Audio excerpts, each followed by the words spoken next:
Bismillahirrahmanirrahim. Assalamualaikum warahmatullahi wabarakatuh. Pemirsa, kita jumpa lagi di Jalan Buku Channel, channel yang punya moto The Power of Literasi. Kali ini kita akan berbincang-bincang dengan seorang tokoh di Jalan Buku, pemirsa. Sebetulnya ini bersama-sama saya dan teman-teman itu beliau mendirikan komunitas Jalan Buku yang berujung pada juga membuka Jalan Buku Channel, gitu, menghadirkan Jalan Buku Channel.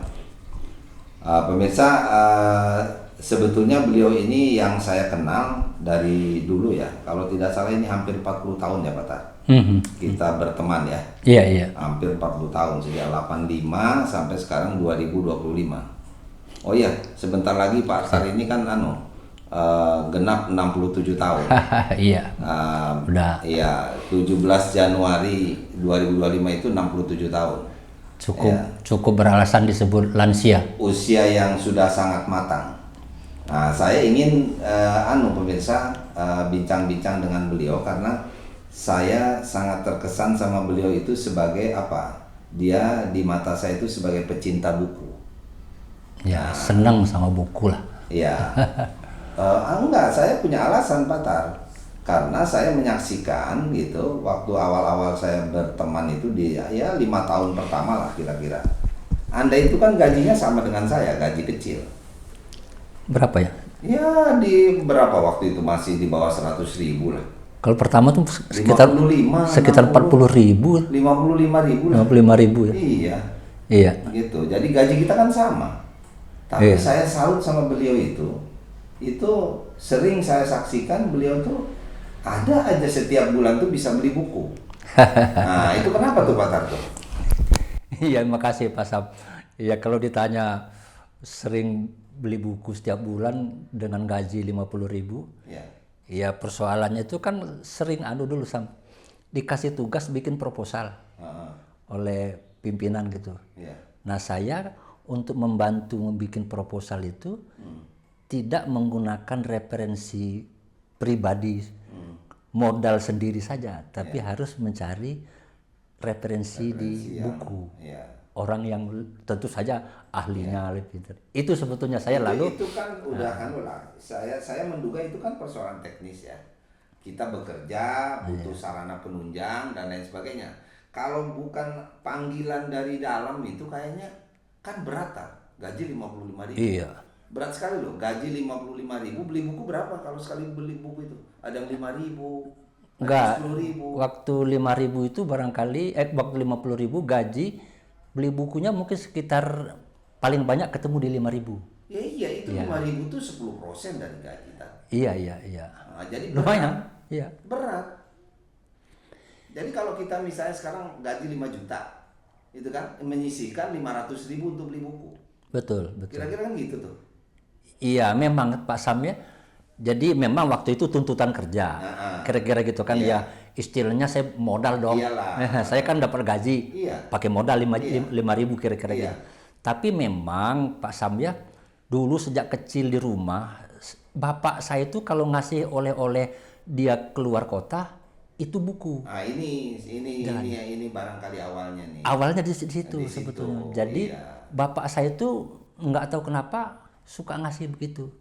Ya buku anak-anak lah kira-kira gitu kan, bukan anak-anak. Kalau sekarang ini mungkin buku-buku yang karena yang Anda bilang tadi itu misalnya untuk dukungan referensi kerja, kan banyak juga teman-teman lari ke perpustakaan kantor. Lari juga ke perpustakaan umum. Kan bisa mengakses berbagai perpustakaan. Jangan lupa kita kantornya dekat Perpustakaan Nasional. Iya, betul. Ya kan? Jalan apa itu yang mau ke balai kota itu? Aduh, lupa itu. Iya, Medan Merdeka. Bukan, itu di depannya. Di sininya yang belakangnya yang ada Jalan Tamrin melintas itu. Iya. Kebun Sirih. Iya, Kebun Sirih. Iya. Dekat Lemhanas. Iya. Kita kan dekat sekali jalan kaki. Ada tambahan persoalan Pak Sam. Saya kan bukan hanya sebatas tuntutan kerja. Tapi itu ada saya senangnya yang bagaimana gitu kan. Kalau ke perpustakaan itu kan ada keterbatasan, tidak ada kebebasan. Kalau ke toko buku, kita bisa mencari yang paling pas untuk saya dan biar enak membacanya bagi saya. Nah itu, dan memang itu ditanamkan oleh ayah saya sejak kecil. Lalu ketika waktu kuliah di Jogja, itu kita kembangkan lagi. Kurang lebih kira-kira begitu Pak Sam. Jadi kalau Top Asam menilai. Ada semacam pemirsa, ada semacam kebiasaan sejak kecil memang dekat dengan buku. Sehingga misalnya kalau diberi hadiah daripada yang sifatnya material apa gitu ya, barang-barang apa gitu, itu lebih suka ke buku, barangkali gitu ya. Iya, merasa senang lebih senang kalau dikasih bacaan. Betul. Gitu ya. Bagaimanapun bentuknya, kalau anak-anak kecil zaman sekarang umpamanya bukunya itu kan banyak gambarnya. Pak Sam ya. Ya, kalau zaman kita dulu tuh buku yang bergambar tuh mungkin belum ada gitu kan ya. Jadi yang penting ditumbuh kembangkan kesenangan dengan buku.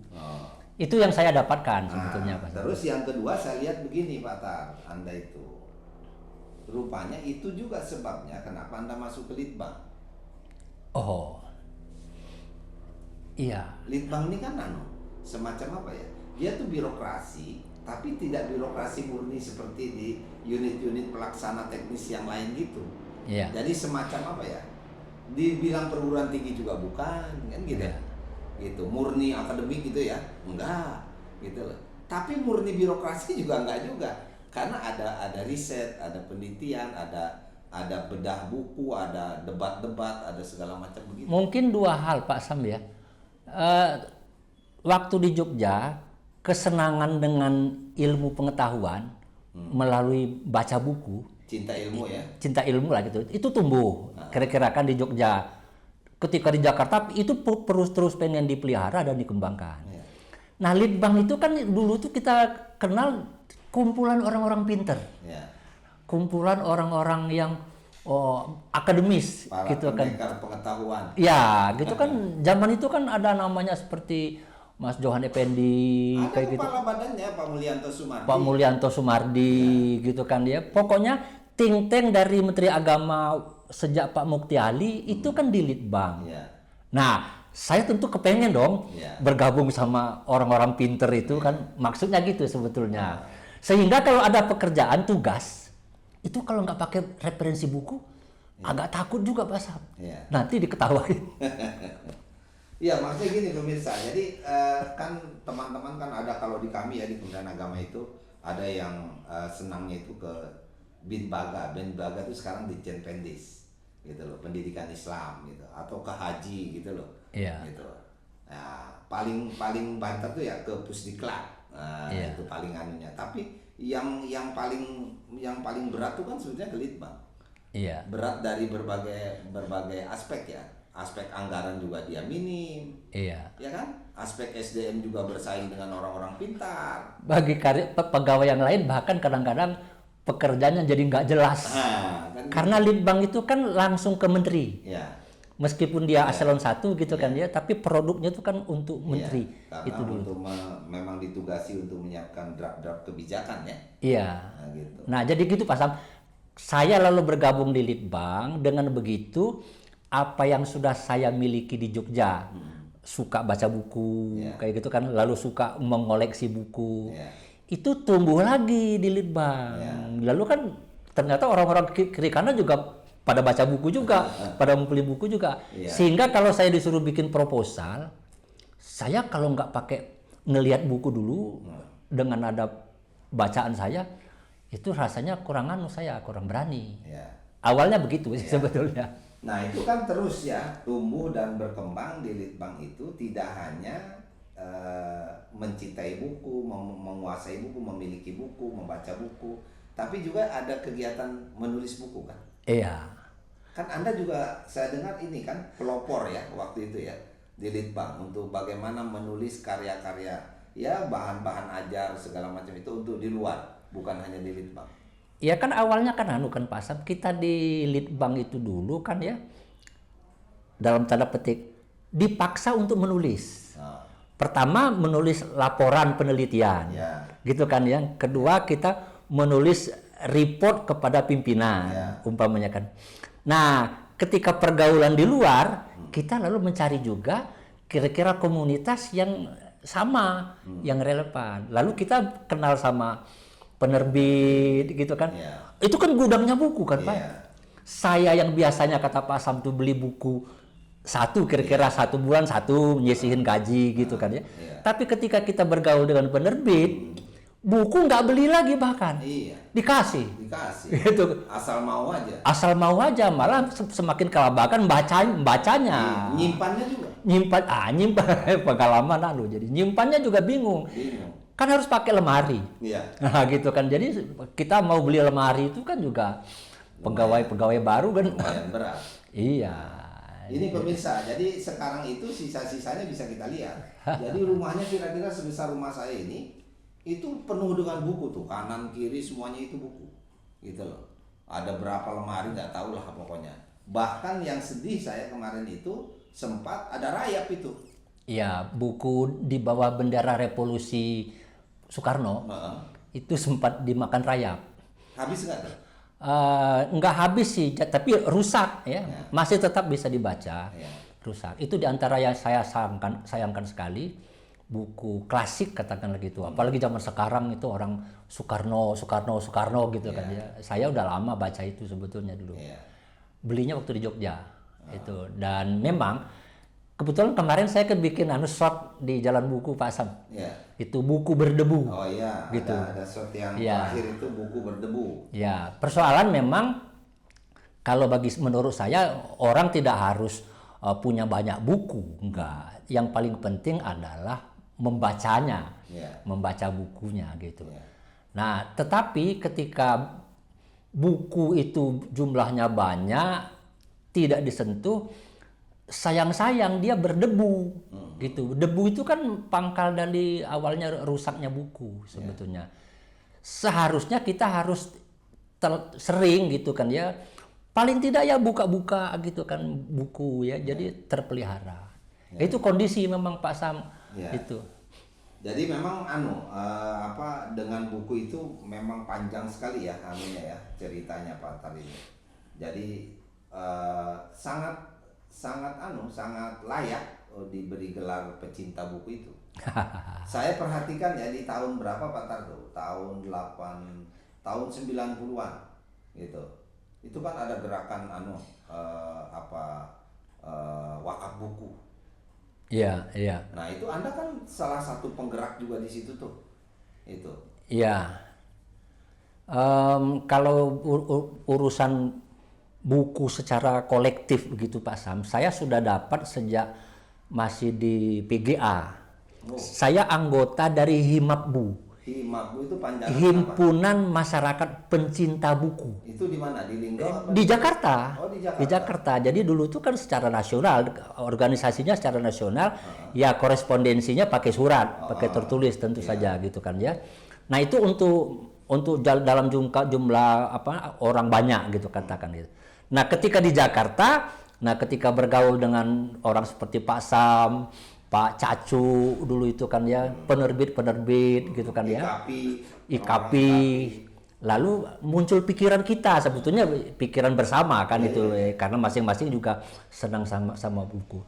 Ada kenyataan di rumah-rumah orang itu banyak buku yang terlantar, gitu kan ya.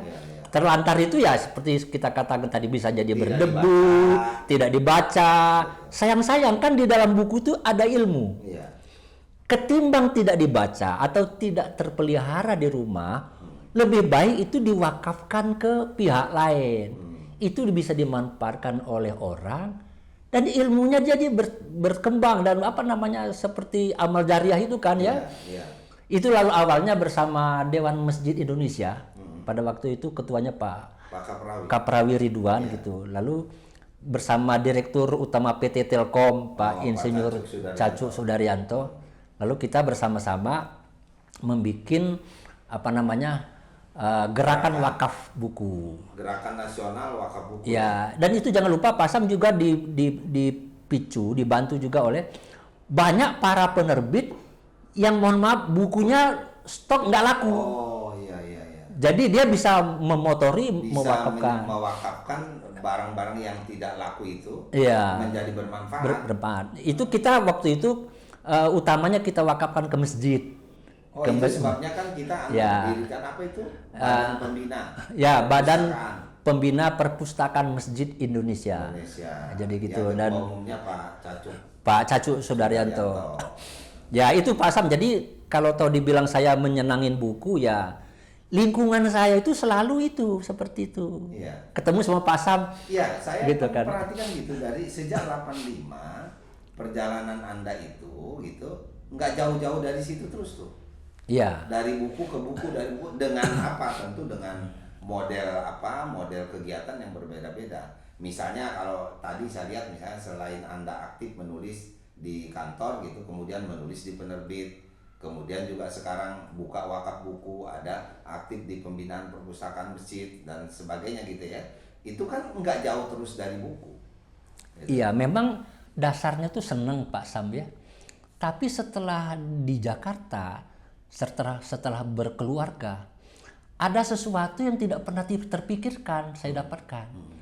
Ternyata senang sama buku itu bisa mendatangkan rezeki. Oh iya. Nah itu kan pertama kan dapat honor Pak Sam dari menulis proposal umpamanya gitu kan. Kerangka acuan, tor gitu. Ya akhirnya kita mencoba membuat buku sendiri kira-kira gitu kan. Jadi buku itu dapat honor. Royalty. Iya, sebelumnya kan buku kan bukan punya kita kan punya kantor misalnya. Punya kantor umpamanya kita gitu kan. Honornya. Kita dapat honor.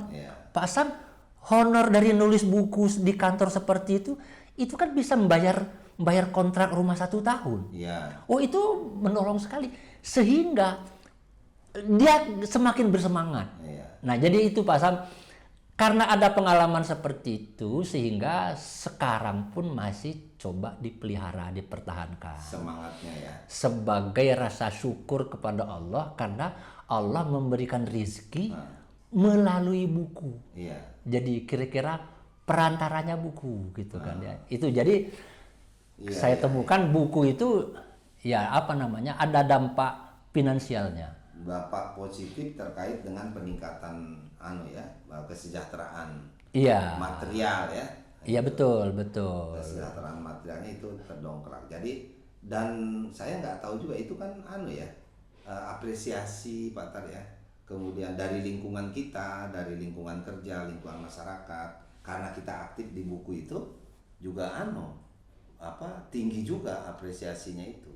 Iya kan Pak Samnya kan masyarakat itu bisa menghargai orang yang mempunyai ilmu pengetahuan.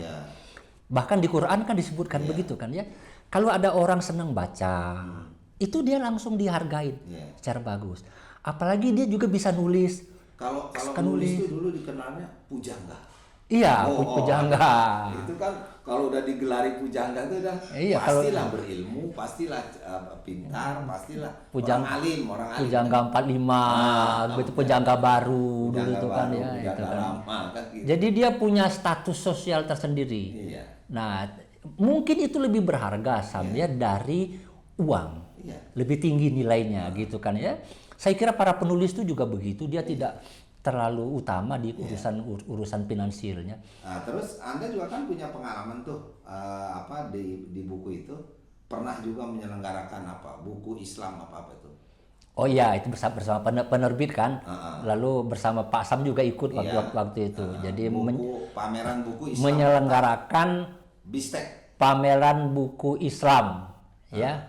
Kalau bersama Pak Cacu lalu mendirikan juga majalah ya, buku Islam dan teknologi gitu kan. Jadi event-event kita selenggarakan setahun sekali umpamanya tuh. Ya jadi saya kan nggak keliru kalau saya nyebut bahwa kok kehidupan selama 40 tahun bersama saya ya, itu ternyata Anda tuh kan bolak-baliknya di situ terus tuh.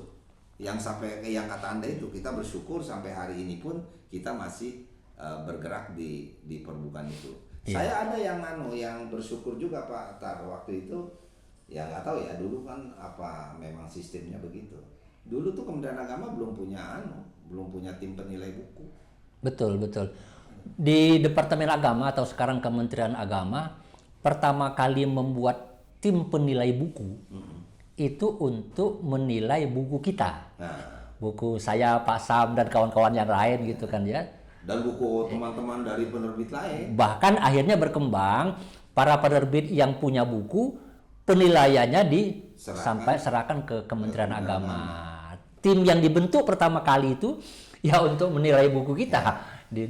Itu atas prakarsa perintah dari Pak Dirjen Bimbaga waktu itu, Pak Zorko Wisuyuti. Itu sangat sangat mendorong teman-teman penerbit untuk berkompetisi untuk bagaimana agar bukunya lolos dari penilaian itu ya. Ya, jadi artinya begini Pak Sam ya, kalau kata Pak Sam itu saya cinta buku, senang buku, yaitu ekspresi dari individu secara personal, lalu kemudian bermanfaat dan menjalin kinerja katakanlah itu dengan pihak-pihak lain. Nah itu saya semakin merasakan manfaatnya.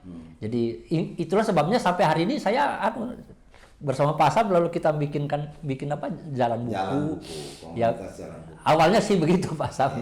Saya kira gitu. Ada yang Pak Tar itu kontribusinya luar biasa untuk di Indonesia. Waktu itu kita menulis buku CBSA itu Pak Tar, itu studi bandingnya kan ke Malaysia, ke Singapura.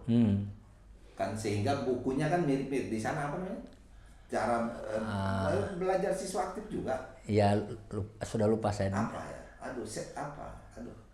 Learning activity. Oh iya, learning activity. Learning activity kalau nggak salah itu. Kita di sini CBSA. Gitu loh.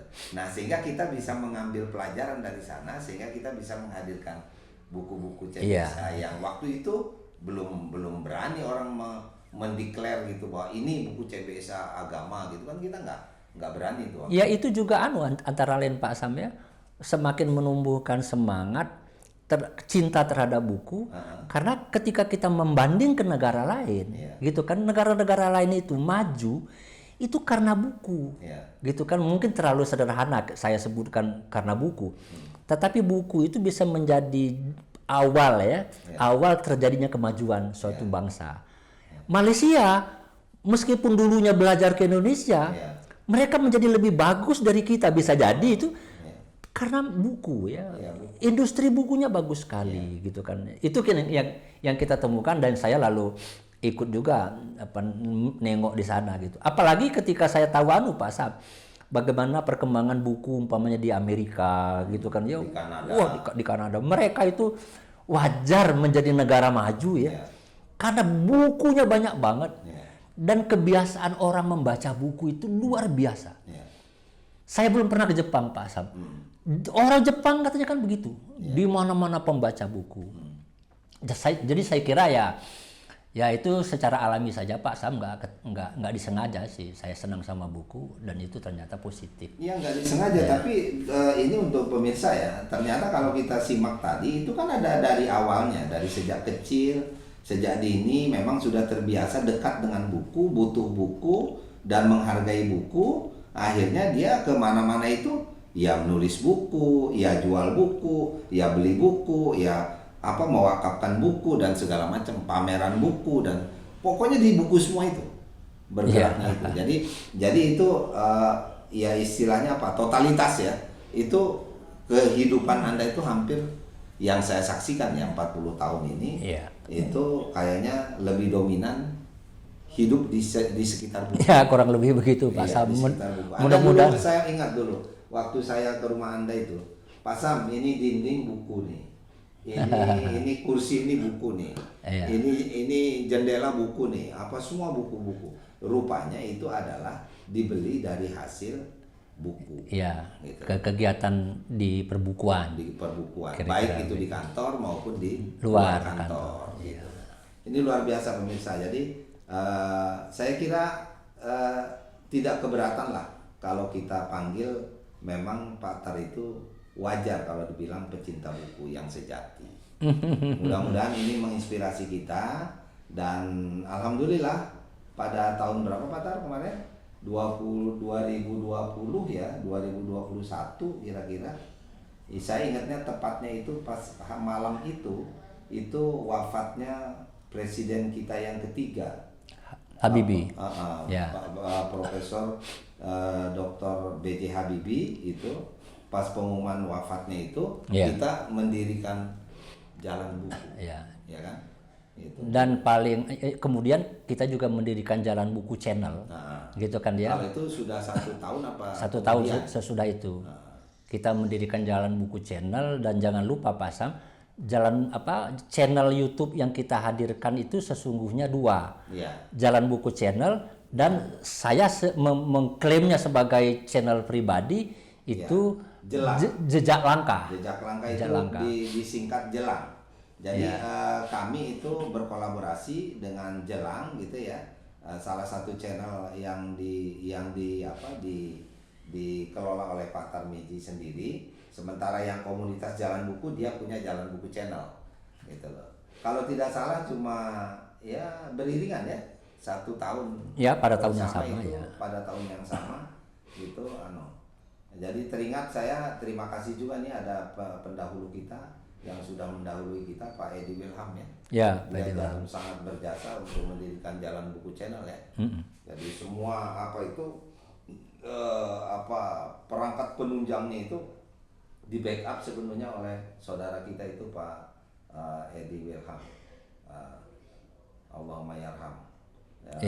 Jadi luar biasa anunya. Dan sekarang alhamdulillah di Jalan Buku Channel kita sudah sekitar 200 video. Mungkin dengan 2.000 subscriber kurang lebih. Ya. Terus kemudian di Jelang kita sudah 500 videonya mungkin ya. Sekitar 500 video dengan kurang lebih juga hampir 2.000 subscriber. Gitu. Mudah-mudahan ke depan ya komunitas Jalan Buku termasuk dengan produksi bukunya. Produksi bukunya sudah 3 judul yang sudah terbit gitu. Kemudian dan sudah terdistribusi juga ke berbagai daerah. Mudah-mudahan Jalan Buku ke depan semakin punya kiprah, punya dampak yang positif terkait dengan menggalakkan gerakan literasi di Indonesia. Ya, terima kasih Pak Sam, sekaligus juga di channel kesempatan ini kawan-kawan ya silahkan berkunjung ke channel Jejak Langkah di YouTube. Itu tidak bicara buku sih, tetapi sesungguhnya relatif berkaitan. Kita banyak bicara tentang pengalaman orang, bagaimana dia mengekspresikan dirinya. Tentu saja antara lain dari belajar membaca buku, pendidikan sekolah dan lain sebagainya. Tentu akan semakin kaya apabila kita bandingkan. Bahkan saya melihat satu lagi ada channel Grutas. Nah, itu juga bagus sekali untuk pendidikan. Nah, itu juga berkolaborasi dengan Jalan Buku dan Jelang itu juga. Jadi sudah ada 3 channel sekarang yang mungkin nanti akan bertambah lagi Pak Tar. Yang lain diharapkan ada lagi. Saya kira juga kita bisa memanfaatkan teknologi informasi, katakan gitu kan, dunia internet sekarang ini sebagai media komunikasi dan informasi. Kawan-kawan silahkan berkunjung juga ke channel Gerakan Guru Berkualitas. Itu kita bikin bersama Bapak Profesor Dr. Husni Rahim. Gitu kan ya. Jadi di lingkungan komunitas kita sudah ada 3 channel, Jalan Buku, Jejak Langkah, dan kemudian Gerakan Guru Berkualitas. Disingkat Grutas. Nanti akan ada channel-channel lainnya kita keluarkan. Makasih Pak Tat. Insya Allah dalam kesempatan lain kita bincang-bincang lagi terkait dengan buku. Pemirsa, seperti yang tadi kita ceritakan bahwa karena beliau ini banyak sekali buku, jadi saya akan mengundang bagaimana agar beliau satu persatu bisa menyampaikan di channel Jalan Buku ini untuk membahas buku-buku yang menjadi koleksi beliau. Mudah-mudahan ada manfaatnya untuk kita semua. Kurang lebihnya mohon maaf, billahi taufiq wal hidayah. Wassalamualaikum warahmatullahi wabarakatuh.